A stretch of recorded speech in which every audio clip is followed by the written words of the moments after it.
At dito na nga ako mga sisilab sa shop na aking pinsan. Dumating na din ako. Tingnan niyo yung ano niya. Andito kasi siya sa ano talaga. Sa proper din. Pero malayo lang din to sa city center sa pinagtatrabahuan ko. Pero maganda din dito. Tingnan niyo. Ayan. Meron din ditong ano oh. May plaza din dyan. Ayan, diba? Ito yung shop niya. Yeah.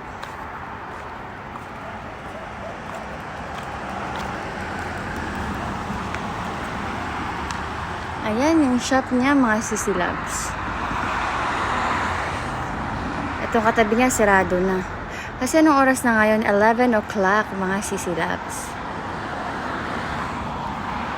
Diba? At magsasarado na siya. Sige na mga sisilabs. Thank you for watching. Bye-bye!